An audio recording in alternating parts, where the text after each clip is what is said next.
Otherworldly Evil Monarch, Bab 261. Judul, Aku akan menyerah di langit, tapi tidak pada kekasihku. Pedang Ye Guhan telah melesat keluar dan menembus ketiak pria berpakaian hitam yang pedangnya telah menembus perut bagian bawahnya. Pria berpakaian hitam mengerahkan dirinya untuk menarik pedangnya keluar dari tubuh Ye Guhan. Tapi, itu tidak bergeming. Ye Guhan sebenarnya menggunakan ototnya sendiri untuk mengencangkan pedang panjang orang itu. Ini pertarungan yang nyata. Pedang merah darah di ketiak penyerang itu mulai bergerak ke atas dalam jeda singkat ini. Penyerang berpakaian hitam itu ketakutan karena akalnya. Dia kemudian membuat keputusan cepat untuk meninggalkan pedangnya di perut Ye Guhan. Dia mengelak dan mencegah seluruh tubuhnya dari kematian yang menyedihkan karena terbelah menjadi dua. Sayangnya, sudah terlambat. Lengannya tidak menerima kemewahan pelarian sempit itu.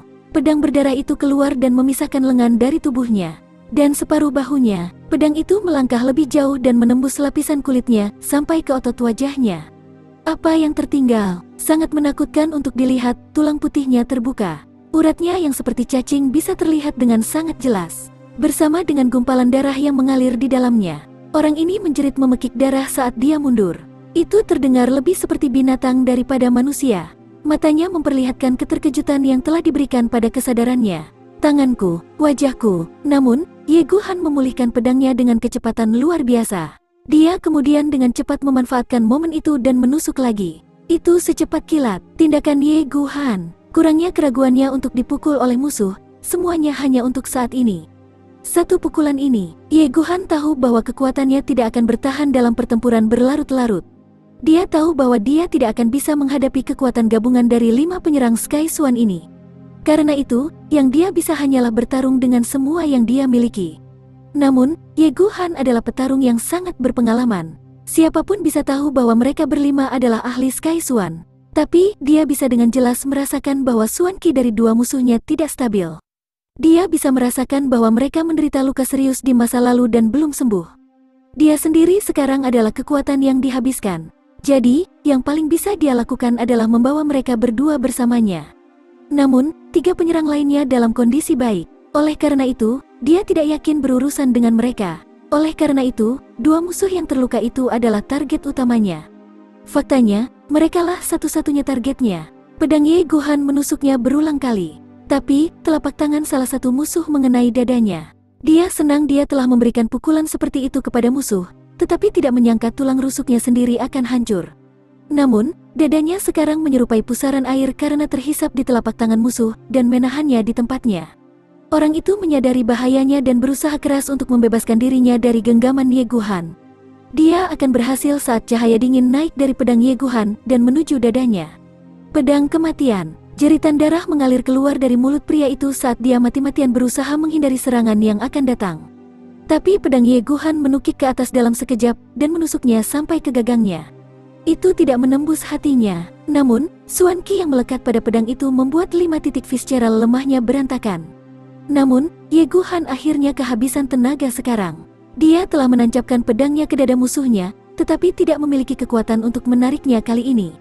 Salah satu lawannya yang tersisa berteriak. Namun, Ye Guhan bahkan tidak memiliki kekuatan untuk mencabut pedangnya. Tangan kanannya terpotong oleh pedang musuhnya. Tapi yang mengejutkan, tidak ada darah yang mengalir keluar dari luka itu. Darah di tubuhnya sudah mengalir keluar sekarang. Wajahnya tersenyum mengejek, namun, matanya masih penuh dengan kasih sayang yang lembut saat dia melihat ke arah tertentu. Arah istana kekaisaran. Salah satu orang berpakaian hitam melompat dan menendang Ye Guhan dengan keras. Tubuhnya terlempar ke udara. Ye Guhan jatuh tersungkur. Tapi tetap saja, Ye Guhan dengan keras kepala membalikkan tubuhnya. Tiba-tiba, terdengar suara yang keras dan menakutkan. Suara tulang rusuknya diremukkan. Namun, tidak ada satupun tanda kesakitan di wajahnya. Matanya tidak pernah begitu bangga sebelumnya. Mereka juga tidak pernah begitu sunyi. Mereka penuh dengan kelembutan dan kerinduan yang tiada habisnya. Tidak banyak yang tersisa dalam hidupnya, namun dia tidak bisa melihat kekasihnya. Jadi, melihat tempat di mana dia tinggal. Ke arah mana dia harus melakukan. Dia telah menyembunyikan perasaannya untuk waktu yang lama, tetapi semuanya keluar. Aku memikirkanmu, Siu-Siu. Aku memikirkanmu, aku memikirkanmu. Pikiran Ye Guhan tiba-tiba dihantam oleh cahaya yang tak tertandingi, dan banyak kenangan dari masa lalu mulai membanjirinya. Dia sudah dalam kondisi kesurupan, tetapi gambaran-gambaran di dalam pikirannya ini tampak hidup.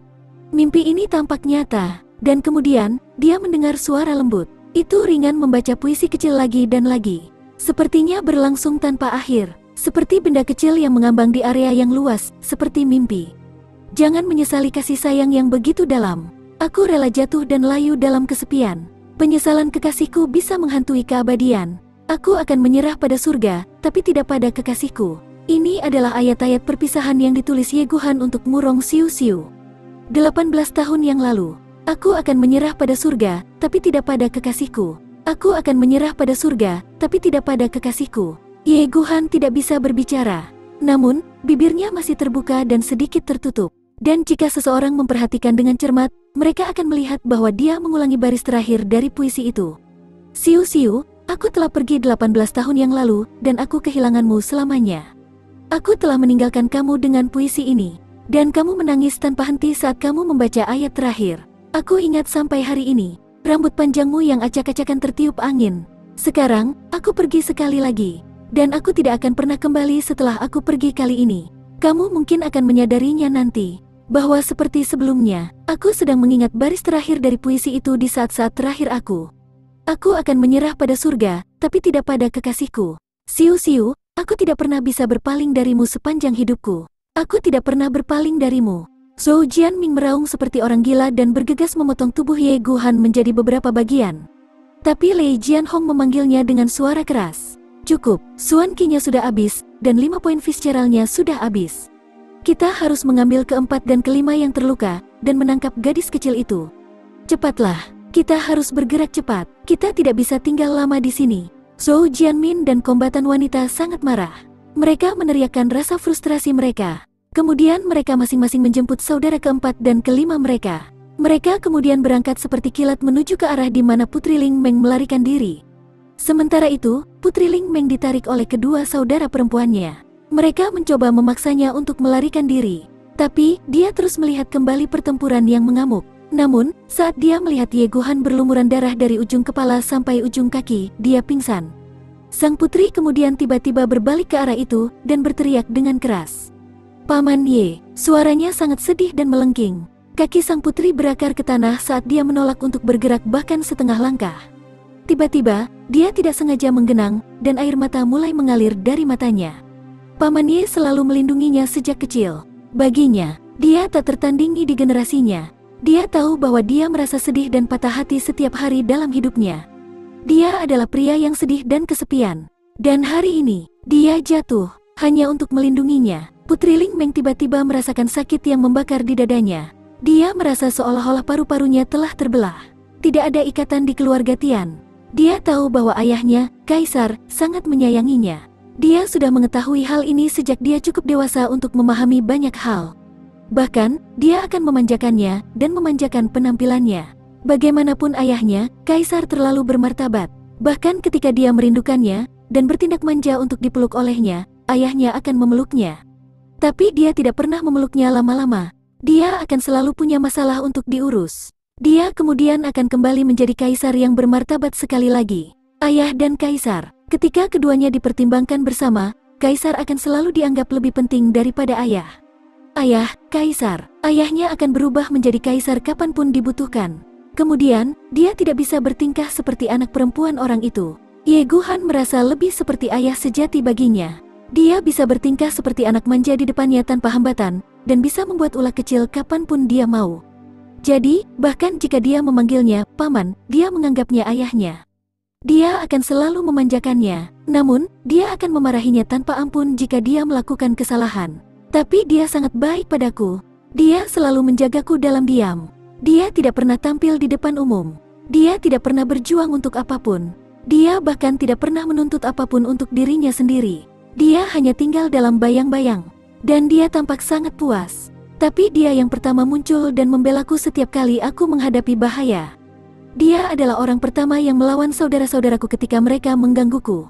Dia akan memberikan segalanya untuk menjagaku. Bahkan sekarang, dia berbohong demi aku. Dia akhirnya pingsan. Selama bertahun-tahun ini, dia pasti menjadi sangat lelah. Paman Ye, apa kamu ingin istirahat? Apakah kamu tidak ingin melihat Ling Meng kecilmu?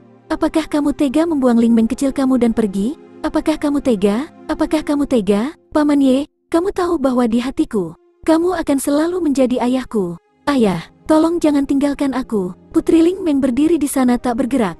Dia tidak tahu apa yang dia lakukan atau pikirkan. Dugu Xiaoyi dan Sun Xiaomei mencoba yang terbaik, tetapi dia tetap tidak bergerak. Mengapa ayahku, Kaisar belum datang? Mengapa dia tidak muncul saat Paman Ye melakukan yang terbaik? Dia harusnya datang. Jika Paman Ye benar-benar meninggalkanku, aku akan membalas. Aku akan menjadi gila dan membalas dendam terhadap semua orang. Aku akan mendedikasikan hidupku untuk balas dendam. Putri Ling Meng meraung di dalam hatinya, dan sepertinya dadanya akan meledak karena amarah. Namun, dia tidak bisa mengatakannya dengan lantang. Air mata mengaburkan pandangannya dan tampaknya ada batu seberat 5.000 keki yang telah memblokir tenggorokannya. Tangan dan kakinya dingin, seluruh tubuhnya gemetar seolah-olah dia telah dipindahkan ke dunia es dan salju. 3 penyerang berpakaian hitam dengan wajah bertopeng menyusul mereka. Lei Jianhong dengan marah bergegas menuju Putri Ling Meng untuk menangkapnya. Namun, Putri Ling Meng hanya berdiri di sana dengan ekspresi kosong. Dia tidak bereaksi terhadap situasi ini dengan cara apapun. Dugu Xiaoyi dan Sun Xiaomei menghempaskan diri di depannya. Tubuh mereka bersinar dengan cahaya keemasan. Fakta bahwa mereka telah mencapai tepi level Gold Swan sangat luar biasa. Terutama jika seseorang mempertimbangkan usia mereka. Kedua wanita itu mengeluarkan pisau dan bersiap untuk bertarung. Namun, kekuatan pihak lawan. Sialan, Lei Jianhong melambaikan tangannya, dan kedua wanita itu terlempar ke belakang. Aku tidak ingin membunuhmu. Jangan paksa aku. Kamu siapa? Kamu siapa? Sepertinya Putri Ling Meng baru saja terbangun dari mimpi. Dia tidak merasa takut. Dia harus membalas dendam pada Paman Ye. Matanya penuh dengan kebencian. Kamu ini siapa? Mengapa aku sangat penting bagimu? Mengapa kamu membunuh pamanku Ye? Putri telah meraung kalimat terakhir. Teriakan keras itu mengejutkan Lei Jianhong. Wanita yang begitu lembut dan lemah dapat mengeluarkan suara yang begitu tajam dan bergema. Catatan, 5 poin Fitzgerald. Ini mengacu pada 5 organ utama di rongga dada seseorang dalam pengobatan tradisional Tiongkok. Organ tersebut terdiri dari jantung, hati, limpa, paru-paru dan ginjal. Ini jelas akan menimbulkan keraguan dengan urutan pertarungan. Pedangnya tidak menembus jantung, namun energi dalam serangannya masih menghancurkan organ tersebut. Otherworldly Evil Monarch, Bab 262. Judul, Menyelamatkan atau Tidak Menyelamatkan. Kamu tidak perlu tahu identitas kita, dan kamu tentunya tidak perlu mengetahui alasan di balik tindakan kita. Lagi pula kau tidak punya kesempatan untuk hidup. Lei Jianhong tidak tahu mengapa dia membocorkan niat mereka kepada wanita ini. Aku tidak akan membiarkanmu pergi karena ini. Aku akan membunuhmu dan keluargamu. Aku akan membunuhmu. Air mata tiba-tiba memenuhi mata Putri Ling Meng. Namun, dia dengan paksa membukanya dan menatap tanpa berkedip. Aku bahkan tidak akan mengampuni arwahmu. Tampaknya jeritan melengking dan sedihnya telah membelah kubah biru surga. Angin musim gugur berdesir. Rambutnya mulai melayang seperti daun-daun mati saat suara siulan dari angin yang bertiup semakin keras dan keras. Meski begitu, dia entah bagaimana memancarkan rasa keindahan. Pupil mata Lei Jianhong tiba-tiba menyusut di balik topengnya. Dia merasakan hawa dingin menjalari dirinya. Dia sedikit gemetar saat intuisinya memperingatkannya tentang dia. Dia merasa agak malu karena ketakutan. Aku ahli Sky Swan yang hebat. Namun, hanya beberapa kata dari wanita muda ini yang membuatku gugup. Itu tidak masuk akal. Bang, Lei Jianhong menjadi marah karena rasa malunya dan memberikan tamparan keras kepada Putri Ming Leng. Dia kemudian menegur, pelacur ingusan, kematian kamu sudah dekat, namun kamu berbicara seperti itu? Jangan terlalu percaya pada kepercayaan dirimu. Kalau tidak aku akan membunuhmu sekarang. Wajah Putri Ling Meng membengkak dengan cetakan telapak tangan pria itu dan rambutnya berhamburan karena angin. Namun, dia dengan keras kepala terus menatapnya. Dan tatapannya penuh dengan kebencian pahit. Lei Jianhong melihat ekspresi berbisa di wajah Putri Ling Meng lagi. Kemarahan yang tidak jelas muncul di dalam dirinya ketika dia menyadari bahwa Putri masih belum menyerah. Selain itu, Putri ini memiliki hubungan penting dengan pisau lempar yang telah menewaskan 4 muridnya. Dan malam ini, pengawal wanita ini telah melukai 2 saudara laki-laki muridnya dengan parah. Kemarahan meningkat tak henti-hentinya dalam kepanasannya untuk sesaat, dan kebencian yang ekstrim segera berasal dari nyali saat dia berpikir untuk membunuhnya di sana dan kemudian.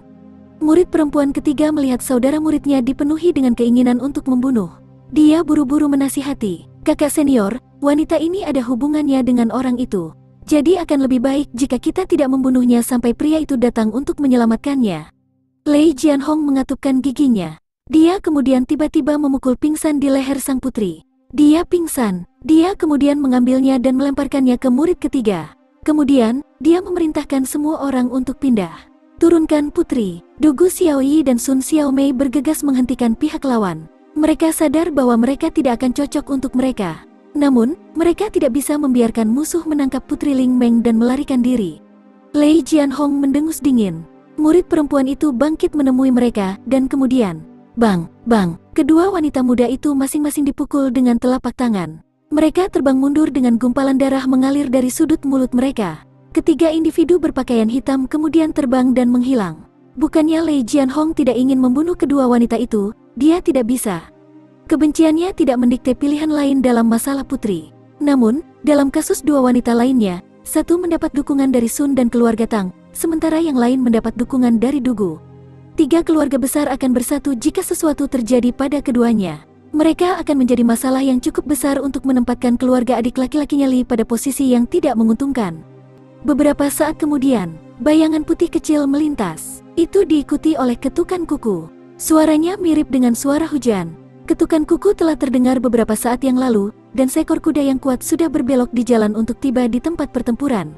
Siluet muncul saat dua pria turun dari atas punggung kuda. Ada genangan darah di tanah. Satu-satunya tubuh Ye Guhan tergeletak di tengah-tengahnya. Adik Ye Guhan, Jun Wui berseru dengan waspada. Dia jatuh di samping tubuh Ye Guhan. Dia seharusnya menyembunyikan kebenaran tentang kakinya yang telah sembuh, tetapi dia telah meninggalkan penampilan itu sekarang. Dia berlutut di samping Ye Guhan dan memegang pergelangan tangan kirinya. Kemudian, Suan Qi murni mulai mengalir dari Jun Wui dan ke pria yang terluka parah. Ye Guhan tidak memiliki banyak daya hidup yang tersisa dalam dirinya. Ye Guhan menderita kehilangan banyak darah. Tubuhnya juga mengalami luka serius. Cadangan energinya telah mengering. Peluangnya untuk bertahan hidup terlihat sangat tipis. Seandainya bukan karena kekhawatiran dan kecemasan hatinya, mungkin dia tidak akan bertahan sampai sekarang. Namun, ekspresinya sudah mulai mengendur. Sepertinya rohnya mulai meninggalkan tubuhnya. Dia memiliki kemauan yang tak tertandingi, tetapi sulit untuk menahan berlalunya kekuatan hidup saat malaikat maut turun. Kemudian, kesadaran Ye Guhan menghilang karena Suan Qi murni yang mengalir ke tubuhnya dari tubuh Jun Wui. Dia memaksa membuka matanya dan melihat wajah kurus Jun Wui. Matanya berbinar saat ekspresi mendesak memenuhi wajahnya. Cemas, mohon. Ye Guhan penuh dengan emosi seperti itu. Apa yang terjadi di sini? Jun Wui bertanya dengan perasaan terdesak, tapi Ye Guhan tidak dapat berbicara. Jun Wui lalu melihat sekeliling. Jalan ini seharusnya ramai dengan orang-orang, tapi tidak ada orang lain di sini. Sangat sepi, bukankah ini sangat aneh? Kemana semua orang pergi? Apakah ada yang tahu apa yang terjadi di sini? Jun Wui meraung marah. Seluruh jalan bergema dengan teriakannya. Tetap saja, tidak ada yang menjawab. Ye Guhan dan Jun Wui adalah orang yang sezaman dengan generasi mereka. Faktanya, tuan ketiga dari keluarga Jun sedikit lebih tua dari Ye Guhan. Keluarga Ye dan Jun dulu memiliki hubungan yang agak bersahabat. Karena itu, Jun Wui dan Ye Guhan dulu berteman. Kemudian, kekuatan keluarga Ye menurun. Jadi, Jun Wui dan Ye Guhan tidak bertemu satu sama lain sejak itu. Itu terjadi sekitar 10 tahun yang lalu. Jun Wui tidak menyangka akan melihat sahabatnya setelah 10 tahun. Dan itu juga saat pria itu diambang kematian. Ye Guhan merasakan Suan Qi murni Jun Wui memasuki sistemnya. Dia terkejut saat menyadari bahwa Jun Wui telah melampaui kultivasinya. Jun Wui telah mencapai hulu tingkat pertengahan Sky Suan. Itu sangat mencengangkan. Namun, Ye Guhan juga merasakan peluangnya untuk hidup memudar pada saat bersamaan. Oleh karena itu, matanya menjadi semakin mendesak saat Suan Qi murni memasuki tubuhnya. Tapi itu segera digantikan oleh ekspresi murka murni. Jun Wui melihat saat aura Ye Guhan menjadi semakin lemah. Dia kemudian melihat ke atas. Mo Xie, bisakah kamu menyelamatkannya? Jun Mo Xie menghela nafas, paman ketiga meminta aku untuk melakukan ini. Bahkan dia tidak bisa melakukannya sendiri. Sejujurnya, Tuan Muda Jun memiliki keyakinan penuh pada kemampuan Pagoda Hongjun. Dia yakin dia bisa menghidupkan kembali seseorang terlepas dari sejauh mana luka mereka. Dia telah mampu menghilangkan racun yang mengganggu tubuh pamannya selama 1 dekade. Bahkan, itu bahkan berhasil ketika Hai Chen Feng menghancurkan sirkulasi dantian dan Suan Qi-nya sendiri berkeping-keping. Kondisi Ye Guhan sangat genting. Sebenarnya, dia hampir selesai. Namun, Jun Mo Xie tidak pernah menganggap dirinya sebagai penyelamat. Selain itu, dia tidak memiliki pendapat yang baik tentang Ye Guhan dan Putri Ling Meng. Faktanya, membantu mereka cenderung menghasilkan lebih banyak masalah baginya. Karenanya, tidak akan ada keuntungan sedikit pun dalam membantunya, transaksi ini hanya akan menghasilkan kerugian. Namun, paman ketiganya yang meminta bantuan. Sulit baginya untuk menolak pamannya dalam situasi seperti itu. Oleh karena itu, Junmo Xie dengan tidak tergesa-gesa dan tidak mau berjongkok di samping pamannya. Dia mengulurkan tangan dan meraih tangan Ye Guhan dari Jun Wui. Dia kemudian perlahan menutup matanya sendiri. Selanjutnya, dia memprakarsai Art of Unlocking Heaven's Fortune. Suan Qi murni mulai mengalir dengan mantap. Namun, alisnya tidak bisa membantu tetapi sedikit bergerak. Tuan muda Jun dikejutkan oleh luasnya luka Ye Guhan. Mereka tidak bisa dianggap enteng. Lukanya mirip dengan yang diderita Hai Chen Feng. Hampir pasti dia akan mati karena luka-luka ini. Faktanya, itu adalah keajaiban yang dia pegang, dan belum mati karena lukanya. Tampaknya dia bahkan tidak memiliki setengah dari nafasnya yang tersisa. Tampaknya keyakinannya adalah satu-satunya hal yang tersisa di tubuhnya. Aura Junmo Xie menutupi tubuh pria yang terluka itu. Dia terluka di banyak tempat. Setidaknya ada 30 tempat di mana dia menderita luka-luka. Mungkin lebih. Perut bagian bawahnya tertusuk, bahunya rusak parah oleh energi pedang. Sisi tubuhnya telah terbuka, serangan telapak tangan di dadanya telah benar-benar menghancurkan tulang rusuknya. Dan 5 titik vitalnya telah dipindahkan. Dia berada dalam kondisi yang sangat buruk. Sial, Junmo Xie sangat percaya diri pada Art of Unlocking Heaven's Fortune ketika dihadapkan dengan kondisi seperti itu. Namun, dia tidak melihat sedikit pun kesempatan untuk menyembuhkan Ye Guhan. Junmo Xie hanya bisa memperpanjang hidup pria itu dengan mencegah luka-lukanya semakin parah, dengan memastikan bahwa dia tidak mati karenanya. Namun, dia tidak bisa memberikan kepastian untuk menyembuhkan pria itu. Dugu Xiaoyi dan Sun Xiaomei terhuyung-huyung ke arah mereka dari kejauhan. Mereka berseru dengan suara keras. Saudara Mo Xie, putri telah ditangkap. Kita harus segera menyelamatkannya. Jun Mo Xie tahu bahwa kedua wanita itu juga terluka parah. Dia akan menyambut mereka. Namun, dia tetap duduk setelah mendengar kata-kata mereka. Dia berpikir, bagaimana nasib putri dalam urusanku? Kenapa kamu menuntut aku untuk melakukan yang terbaik untuknya? Aku tidak ada hubungannya dengan dia. Dan tidak bisakah kamu melihat kondisi Ye Guhan? Dan sekarang kamu ingin paman ketigaku melakukan yang terbaik? Mengapa? Dan untuk alasan apa? Namun, seluruh tubuh Ye Guhan mulai gemetar saat mendengar ini. Wajahnya, yang pucat pasi, tiba-tiba memerah dengan sedikit warna. Matanya menjadi sedikit lebih cerah dan hangat dengan harapan. Dia memandang Jun Mo Xie dan Jun Wui, memohon mereka untuk menyelamatkan putri. Ye Guhan menggenggam harapan. Dia telah memperhatikan bahwa level Jun Wui telah melebihi levelnya sendiri, dan bahwa dia berada di perbatasan tanda tengah alam Sky Swan. Oleh karena itu, masih ada kesempatan untuk menyelamatkan putri jika melakukan tugas itu. Jun Wui berpikir sejenak dan bertanya dengan lembut, "Kamu ingin kita menyelamatkan putri?" Mata Ye Guhan menunjukkan sedikit kebahagiaan sebagai tanggapan. "Berhenti ribut-ribut. Menurut kamu bagaimana kita akan menyelamatkannya dengan kekuatan kita? Bicaralah terus terang. Kamu ingin kita membuang nyawa kita?" Jun Mo Xie terus menggunakan Art of Unlocking Heaven's Fortune. Dia bahkan tidak mengangkat alisnya. Suan Qi paman ketiga telah mencapai level yang tinggi. Namun tubuhnya masih lemah, kesehatannya lemah, dan dia tidak bisa berjalan. Dan mereka memiliki kekuatan untuk meninggalkan kamu seperti ini. Tidak hanya kamu bertanya pada pamanku, tapi kamu bahkan meminta seseorang yang lemah sepertiku. Selain itu, aku tidak punya niat untuk menyelamatkannya. Aku juga tidak memiliki kekuatan. Ada pepatah kuno, hidup dan mati, nasib ditentukan oleh surga. Ini pasti takdir. Apa menurutmu aku bodoh? Bekerja keras tanpa hasil. Apa gunanya kita jika menyelamatkan putri bodoh itu? Pemulihan paman ketiga aku akan terungkap bersama dengan kekuatannya. Tidak hanya itu, kekuatan aku akan terungkap dalam proses itu juga. Apakah tidak cukup aku menghentikanmu dari kematian? Tidak bisakah kamu puas dengan itu? Bahkan jika ada orang lain di tempatku, bahkan 8 Master Agung tidak akan bisa menggunakan metode ini. Bahkan tidak Yun Bei Chen. Nafas Ye Guhan sudah lemah, tapi sekarang menjadi mendesak dan panik karena dia mulai terengah-engah karena amarahnya. Jun Mo Xie bisa merasakan denyut nadinya meningkat pesat. Dadanya bergetar saat dia terengah-engah. Dan karena itu tulang di daerah itu retak. Itu membuat suara yang berbeda. Ye Guhan dengan keras kepala menatap Jun Mo Xie. Ekspresinya adalah salah satu kemarahan yang tidak ada habisnya pada awalnya. Kemudian, salah satu kesedihan sebelum akhirnya berubah menjadi salah satu pria yang memohon. Hati Jun Mo Xie bergetar saat dia menyaksikan ekspresi sedih seperti itu. Dia yakin bahwa Ye Guhan niscaya akan meninggalkan harga diri dan harga dirinya jika dia bisa berbicara, dan kemudian akan memohon Tuan Muda Jun untuk menyelamatkan putri. Tiba-tiba, wajah Ye Guhan memerah dan suara gemericik keluar dari tenggorokannya.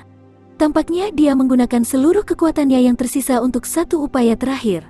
Mulutnya terbuka, tapi dia hampir tidak bisa mengeluarkan dua kata lemah. "Tolong, selamatkan." Kemudian, kepalanya menunduk dan dia pingsan tanpa rengekan.